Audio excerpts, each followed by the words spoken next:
Guys, welcome back. One of our all-time best episodes, I think it is one of our highest viewed episodes, is the great Jenny Gaddis, the QA that was job stacking multiple positions in the QA field. And I thought it'd be great to bring on one of my longest contacts, a guy who's hired multiple QAs off me in the past. We can get Mr. Joel Singh. I've worked with him at Comcast, JK Group, and he's been in the healthcare field ever since then, and kind of in that quality assurance and then now quality engineering space. So I kind of want to get his take on what the job market looks like in that space and what some of his best tips are as far as interviewing and getting work in the QA field and quality engineering field. So Joel, welcome to the show. Hey, Chris, good to see you, man. I'm happy to be here. Thank you so much for the invite.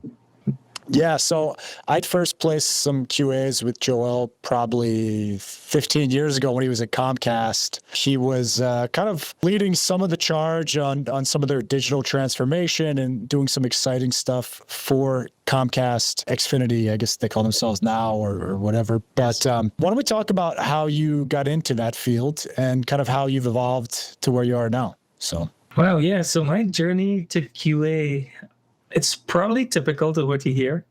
Like there's, at least when I started, there were no degrees in quality assurance, quality engineering. There was no school to teach you, hey, here's how you do QA. And so say if I were to tell you about the start of the journey and then we get to Comcast, it'll be, if I trace it back, I think the most recent starting point would be I worked at the Red Cross for about 4 years. During that period of time, this was in the late 1900s, late 1990s, early 2000s. You remember that time when there was this huge computer boom and everyone was like, hey, it's time to get on. Everybody, computers, that's the way to go. And when I looked at the Red Cross and what's happening there, I loved the work, but I realized upward mobility would be challenging.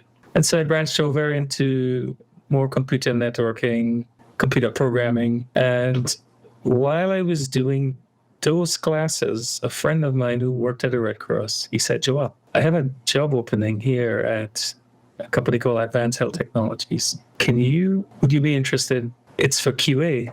And I'm like, what is that? And he's like, well, it's testing. I'm like, I have no idea what that is. He's like, we'll teach you. I said, no problem. So I remember I went to the interview, I spoke to the manager, and he sat down, we had a good conversation, and I said, what is this QA? And he explained what it is, and I said, okay, well, full transparency, never did this in my life, but willing to learn. What am I bringing to the table that you think makes me the ideal candidate for this job? So he pulled out an HL7 file, and he showed it to me, he said, do you know what these values in this file are? And because I was doing that stuff back then, I'm like, oh yeah. This is hemoglobin, here's the range. He's like, is this a good value or bad value? I'm like, well, the range is a little bit low here. So whoever this patient is, they probably want to take iron supplements or something to that effect. He's like, that's why I want you. So I need somebody who understands data, and I'll teach you all the other stuff. That really was my foray into quality assurance and testing. That company was bought by a multi-billion dollar company. And I moved to a small company called QA Associates. And that's all they did. What's up, guys? Hope you're enjoying the episode. Real quick, I just want to let you know, we now have the Tech Career Accelerator for anyone that watches. We're going to get you a job via updating your LinkedIn, fixing your resume, running you through mock interviews, and I work with you until you get hired. So it is a 100% success rate.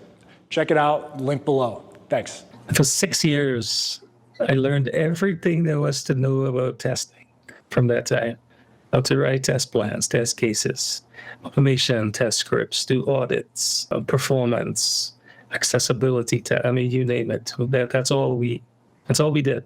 And this gave me exposure to many different industries: finance, healthcare, education. In the finance world, I remember we had some clients on the S&P 500, so we would go to New York. Crazy story though. I'm not sure if I told you this, but during that period of time, just for 9/11, the day before I was in New York, and my client was in the very close to the World Trade Center. And that night I was supposed to stay in I think it's the Marriott that was in that World Trade Center. Really? I was supposed to stay there that night. And my kids were still pretty young back then. And I said, you know what? I'm just going to go home and I'll come back in the morning. And Insane. yeah, man. So I look back and I say, wow, can you imagine? So what happened then was Tech Systems bought QA Associates. And when they bought QA Associates, I decided, I'm going to see what else is available in the market. And that's when, so I had 2 job offers, one from General Dynamics and one from Comcast. One for General Dynamics was for a manager. I met the general there in Robbins Avenue here in Philadelphia. He was all excited. He wanted me to join him. He's giving me options to work from home, all kind of stuff. And I went to Comcast, and it was a senior engineer position. And I really, really wanted to take the General Dynamics job. But for different reasons, I ended up taking the Comcast job, and that's where we met. Yeah. And so when I joined with Comcast, the team was small, and they were automation. They didn't really know much about automation. The team was learning Agile. And so my manager at that time, he was very interested in automation. And so that's when I started to do more in the automation space, but also to look at quality more, I'd say, holistically, and realizing that if I needed to be able to communicate effectively with the development team, with the architects, with those technical guys, then our quality team needed to have a technical aspect to it. And we needed to change the perception that QA quality is an afterthought. It's something you do at the end. You do this so that it's the final checkpoint. It's the way to make sure that the developers didn't miss anything. So we give you this, and your typical waterfall type mentality, right? QA at the end. And that's when we started to kind of bandy around this term, quality engineering, and to apply it to what I do. And so the team that we built at Walmart, that's where we started off to do like 2 career paths. A career path as a quality analyst, which was more process oriented, relies on critical thinking. It relies on attention to detail, digging into specifications, making sure from the technical side that they could actually read an architectural diagram and understand what it is, right? So that how else can you have a meaningful discussion with an architect if you can't relate to his or her work? And then the other aspect was quality engineers. Those would be the guys who would work with the automation tools. 2 flavors of that. One would be if there's an actual test bed that was created by your quality analysts. They could start by taking that test bed and start doing automation. It's kind of automation after the fact. That's what most people are comfortable with. But you would hope over time that these same resources would develop subject matter expertise in that application. And then they would be able to, as new stories come in, because now we've flipped to Agile, be able to say, okay, maybe out of these 10 stories, 3 of these looks like we can actually automate these in sprint from the get-go. We don't need to wait, right? So now around that time, if you remember, the term SDET became very popular, and everybody we don't want manual testers, we want software developers who are engineers in testing. Yeah. And that was a big because it was all manual or automated QAs then, right? That's right. That was a huge shift in the market. But I think human beings are creatures of extreme. And so it looks like every time there is something, we go to one extreme to the other. So all manual tests, all automated tests, and neither is effective. So you need this hybrid type approach that allows you to take the strong suits so what you get from your testers, the guys and gals who go in and they really want to break your system. They really think outside of the box. They don't just think about the positive scenarios here's how I expect my users to use the systems. As users, we like to do things that are contrary just to see what happens. And so how do we take that skill set and tie it to an engineering aspect so that not only can they do that piece, but they also understand from a code perspective. So what does it take to translate this stuff that I'm doing here into code? And so we talked about quality engineering. And so that's kind of what I see the beauty of actually having your organization move to more quality engineering mindset, which I think most people have done to date. They may not call it that, but that's really the best of both worlds. What else do they call that? So, I mean, people they use the quality assurance and testing, but I think testing is just a subset of what's involved in quality engineering. Like that's like the output. It's the outcome of all the stuff that you do before, right? All the discovery work you do, all the analysis and planning work you do. That all leads up to testing, which then results in your test cases. You run them, you get your defects. Hopefully you find recommendations to funnel it back upstream, the whole shift left thing. How early can we test in the cycle? The earlier we can test, well, the more time we have to actually make a more robust, resilient product that we could release. Mm-hmm. Now, why don't you give us some examples of what type of code you guys were testing at kind of each of your big kind of tentpole stops? We have Comcast, Wolters Kluwer Health, and then Walmart Global Health, which I want to talk to you a little bit about.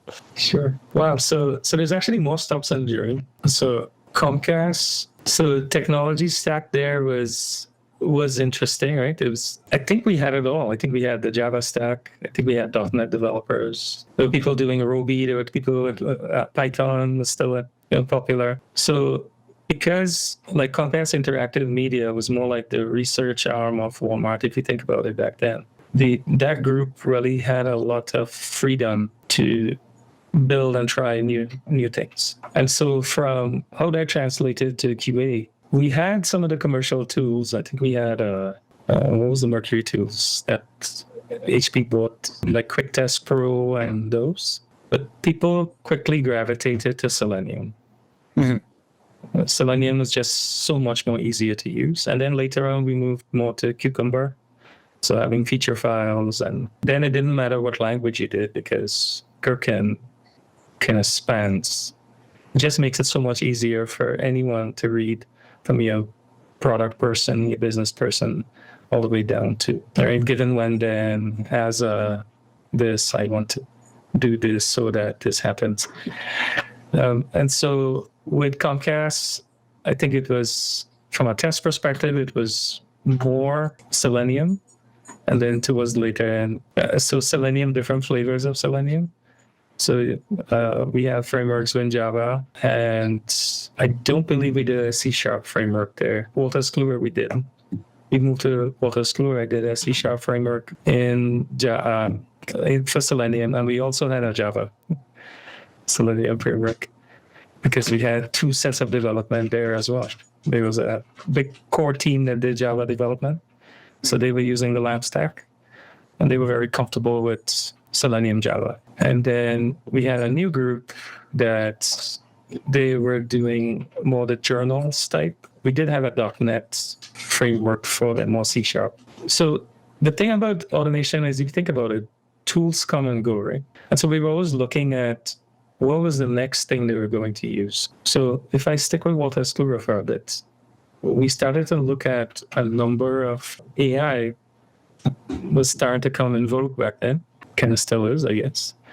And so I reached out to a number of companies, AppFans. The tool that they showed us was very good. I was very impressed with it. And then there were two of the other big, like Tosca was coming up with something. But none of them at that point, it wasn't really AI. It was more, what would you call it? So it was just more rules-based type tests. There wasn't a lot of inference being done. There wasn't, like, when I think back from then to now, the leaps and bounds we've made with large language modules, natural language processing, all of the different advances we've seen, look how far ChatGPT has come. Yeah. Like, that wasn't around back then. And so it was more a disappointment for me when I looked at the tools there. I was like, it doesn't meet the promise. I saw potential, but it just weren't there. Before Wolters Kluwer, though, I was at UL, Underwriters Laboratories, for a couple of years, and used Selenium there too. So even though Selenium's probably not newest, it's older technology today, it's still prevalent in the market. So one of the things you'd ask is, what advice would I give to people who are looking into the market to come today?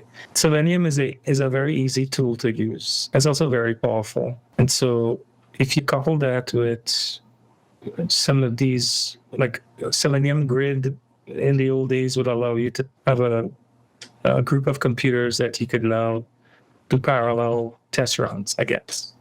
That was replaced by like your browser stacks and your source labs.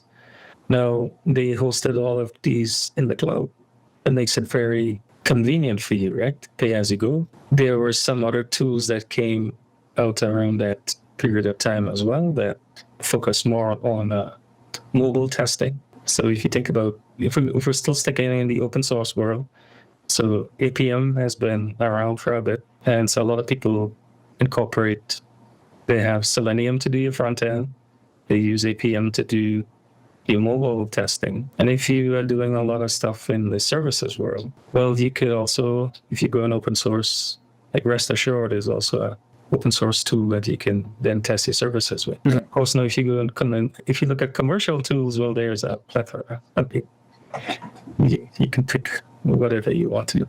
But that's kind of the three. If you're looking at automation, it's very simple to get started with those three. Services, use Rest Assured, Selenium. And Selenium, you can, from a language perspective, that makes it also pretty powerful because you can write your framework in Python and Ruby and Java, C#, like whatever you want to, you could pretty much write. I think some of the limitations that I see though is so many sites today are using JavaScript, and so JavaScript doing processing on the front end, especially asynchronous processing. I see Selenium doesn't really handle that well. Now, there are other tools that you could also add to your Selenium framework, like Protractor. That's been around for a while. I'm sure there are newer ones today. And those can help with testing these JavaScripts, more type technologies that Selenium really wasn't designed for those. Yeah. What are you seeing so far? You mentioned AI. How much of the duties of a manual or automated QA is AI kind of gobbling up now? I mean, what are you seeing as far as obviously you're hiring manager in for essentially QE roles. Yeah. You hiring less because of AI? I mean, what's going on there? It's a great question. So I think the promise of AI is we would need less people. So the reality of AI to date, though, is we still need more people. Now, if you look just recently in the news, right, I think it was Microsoft, they downsized the AI division. So a bunch of data scientists got laid off. It's not just Microsoft, though. Because see, AI is definitely the future. I mean, we should. I don't have any doubt about that. But practically, how we get it to, if we're going to replace people, that's a long way off. But if we use it to augment what we have, well, that's where it's really powerful. And I think that's why if you look at the tools that are out in the market now, what do they call them? Like co-pilots. It's like, they're not the pilot, they're the co-pilots, right? They're the assistant, they're there to assist you. And so I have seen development shops that have decreased because of AI. Because now, even like unit testing, you can, these tools, I mean, they do it for you. Mm. They can even write the code for you. And is it really good? I don't think so. But at least it gives you a starting point, right? Yeah. And so if you want to kick off a brand new project and you have a mature team, well, they might decide, let's experiment, let's do this. I think that's where you see some of the value there now. On the testing side, in the older days, everyone wanted to they have an AI tool in their portfolio, right? Every time you talk to them, and then when you dug it, like, is this truly AI? But I think today we do see a lot of tools that they actually are AI. So at least the AI that we were thinking about when we first heard about it. And some of those, they write test cases for you. You feed them the requirements. I'll tell you the name. We just use one of them. And actually, it's pretty good. You feed the requirements to the tool, and it will actually generate a bunch of test cases for you. Now, would I take those and say, okay, in order to certify my product, these are the only tests I'm going to run? Absolutely not. But if I have a large chunk of information I'm trying to process and I want to get a starting point, well, yeah, I would use tools like that. So as augmenting what we do today, definitely yes. Replacing, I think we're still a few years away from that. Have you seen any organizations or heard about any organizations that are just like trying to take their whole QA teams and just totally downsizing with the use of AI, or have you not seen that yet? No, I think so. That's a scary thing, right? Because see, if you think about it, say what you will, quality still is at the end of the pipeline. And so if you want to do that, you have to have the ultimate confidence that by downscaling to this level, you will still be able to achieve that level of quality to do certification. I haven't seen anybody who's done that yet. Yeah. I know it's aspirational, but I haven't seen it. Sure. Okay. So, I mean, what would you recommend someone, they hear you talk, maybe they've heard of Jenny Gaddis was one of my guests. You know, she talks about a great life she's built with QA, and you've done the same. Obviously, you've worked with some of the biggest companies on the planet in high-level, high-paying QA roles. Someone starting today, give them a blueprint from someone in your level? Yeah, so if you want to get into QA, I would tell you, you have to do engineering. You have to learn at least one programming language. What would you go with as number one? I would go simple. I would say Python. Okay. Python's easy to learn, and the concepts translates over into all the other languages, pretty much. The other thing with Python too is it's still widely used. And actually, since we're talking about AI, in the data science world, still a chunk of it is they still use Python for Python R. Yeah, the supply and demand of Python jobs versus quality applicants is not even close still after all this. You know? Yeah, and because it's specialized, right? Mm-hmm. Like what's the supply and demand for data scientists? The quality, it's probably still out of whack. Yeah, I posted a data science role yesterday, and despite it saying 5+ years, I get aspiring data science still in school. Exactly. You know, so it's still a ways off. I mean, I got tons of people reaching out, but none of them are qualified. So yeah. Yeah. So where would you start? So I think you would start with, so what's helped me in my career? Being able to understand the basics of programming and actually to do programming myself, to learn an automation tool. A bunch of them are, especially the commercial ones, the proprietary languages, but there's still a flavor of something. Like Segway software from years ago, that was something that I had to learn. And it took me back. It was very interesting to learn programming back then and today. I think it was a derivative of C, but I can't recall. It's been so long. So not only programming, I think also network. So network topologies. Because see, if you're thinking about, so what does the future of quality look like? It's not a manual tester sitting somewhere clicking away on a keyboard. It's someone who can understand the topology that their application lives in. And today, most companies and every enterprise has moved to the cloud in one fashion, right? One way, shape, or form. And so you need to understand then how does that impact testing? And so there's the software development aspect of testing. Then if I'm layering on the non-functional parts to this, so performance as an example. Performance is not just about the application itself, it's about where the application lives, what it communicates with. Mm. And so I would need to be able to understand what the environment looks like for the application and testing. And then I would want to figure out, okay, how close is my test environment to that production environment? When I'm actually running my tests here, how close are they to what's happening in production? Very few, if any, company will actually create a 100% replica of production down to the low environments for you to test on. Right? It's just not cost effective. but it's also not necessary. So what percentage do I need so that I can extrapolate when I run my tests and say, okay, I have confidence that my results will translate into what I see in production. So in order for me to understand that, I need to know a little bit about, okay, if it's in AWS, then is it in one region? Is it in two regions? Is there a load balancer in front of it? Like all those things, if you don't know it, I think you put yourself at a disadvantage. So I would learn that as well. And then, of course, your writing skills, you have to be able to write, right? You have to be able to communicate. You have to be able to speak well, verbally. And you have to have solid analytical skills, regardless if you are. So you have to be a critical thinker. I find the most enjoying part of my job is being able to build solutions. So interact with folks and build solutions.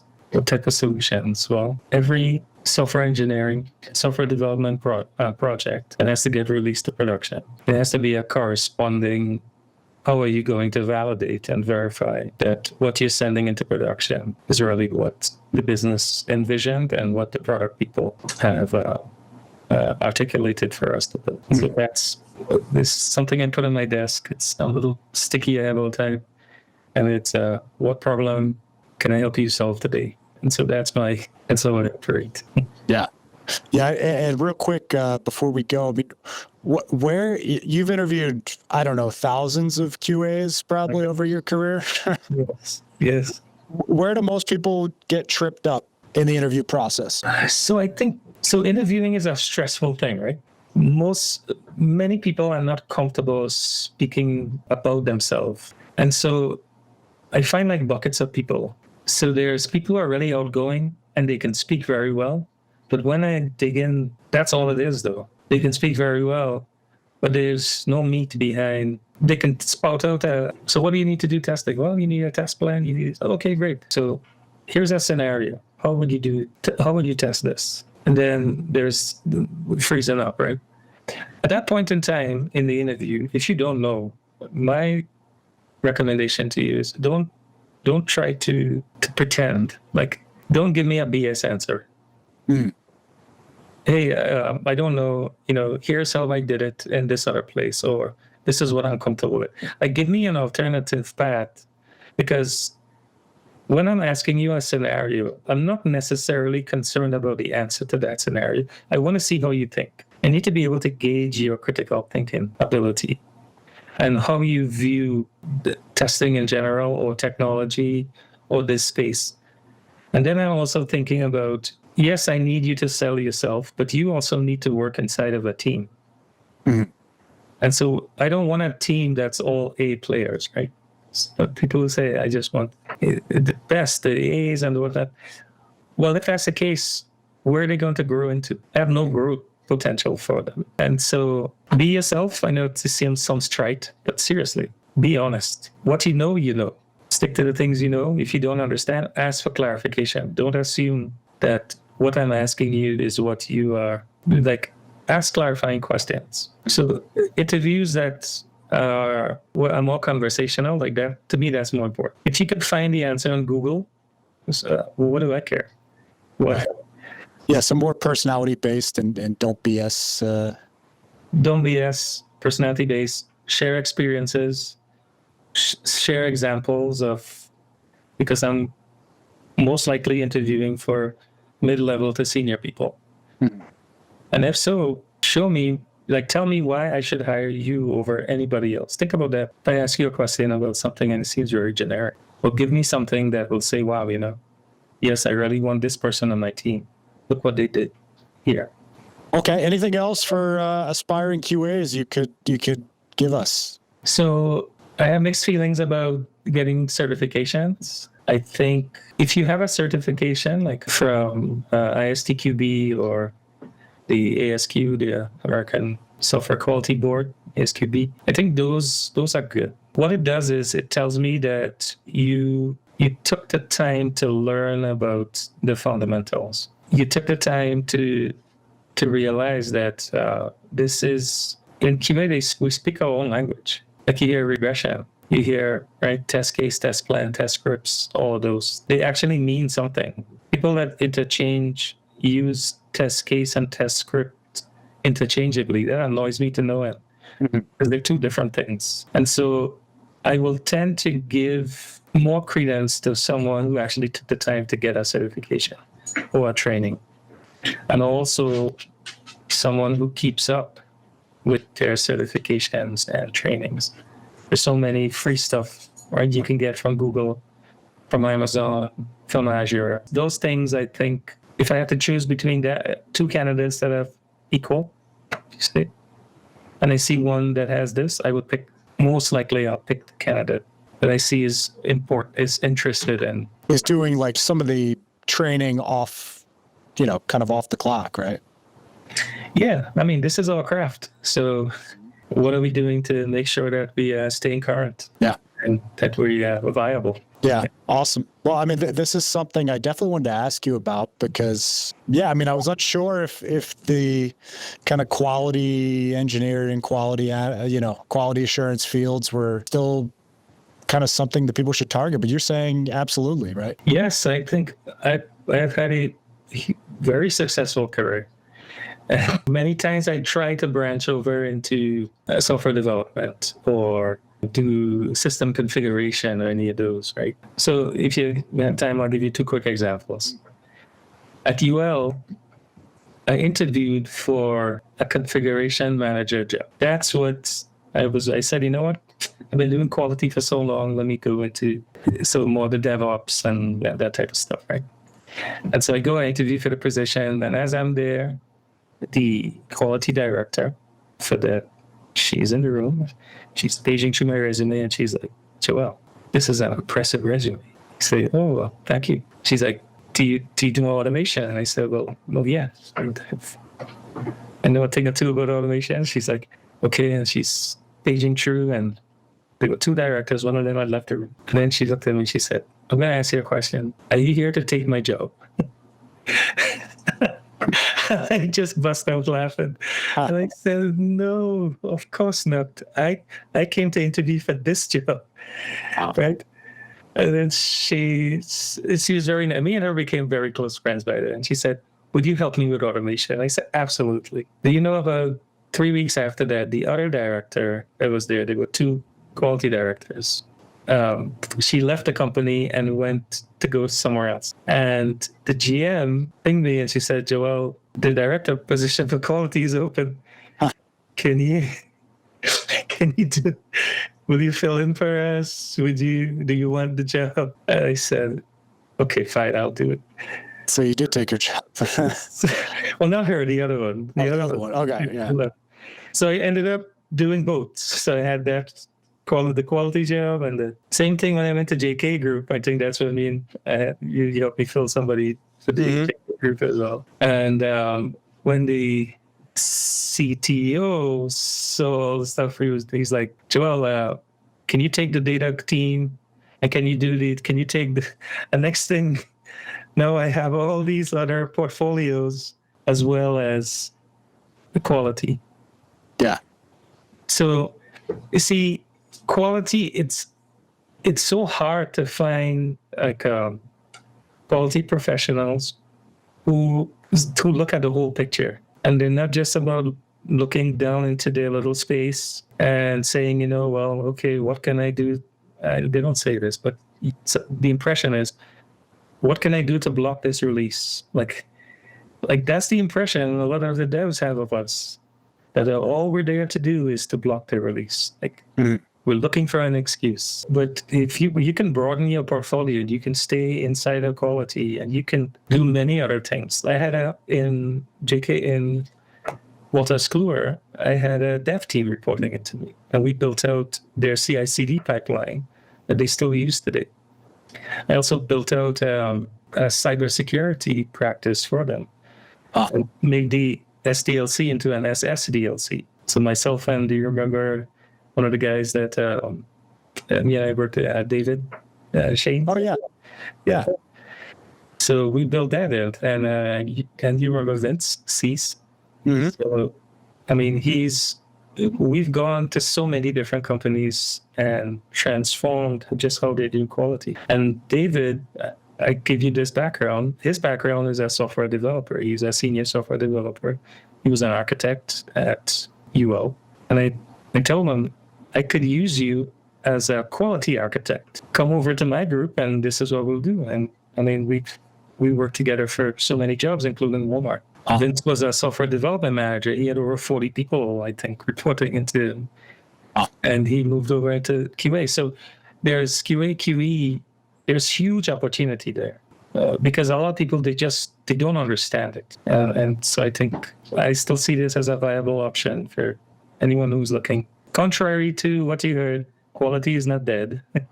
As long as there are software developers writing code, there'll be software engineers testing code. Yeah. And even if AI writes the code, you might even be more crucial to have good quality people making sure that.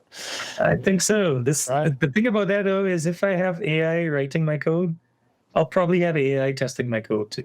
So, no, yes, you're going to need someone to validate and verify that. What do you call that? Mm-hmm. Right. I would call that Quality. Quality role. Yeah. Exactly. Yeah. You go.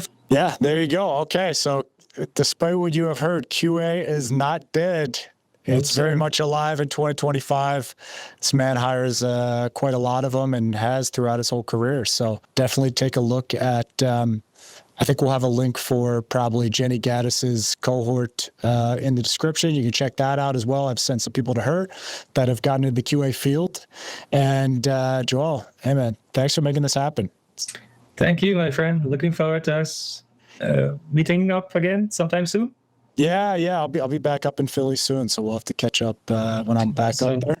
And yeah, hope you guys got a lot out of this. Check out your Selenium and your Python, and you can build a great career just like Joel. So yeah, and we'll catch you guys next time.